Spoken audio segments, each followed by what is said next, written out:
பாண்டிச்சேரி. இந்த நாள் நான் ரொம்ப ப்ரௌடாக ஃபீல் பண்ணுறேன். ஏன் அப்படின்னா, அன்னை தெரசாவோட உருவத்தை கிளிஞ்சல்களில் உருவாக்கி ஒரு புது சாதனை பண்ணியிருக்கேன்.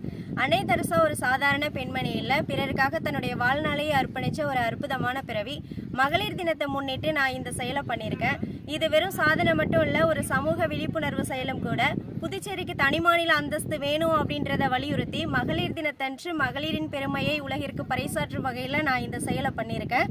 தொடர்ந்து பாண்டிச்சேரியின் தனி மாநில அந்தஸ்திற்காக என்னுடைய சாதனை பயணமும் விழிப்புணர்வு பயணமும் தொடர்ந்து கொண்டே இருக்கும். நன்றி.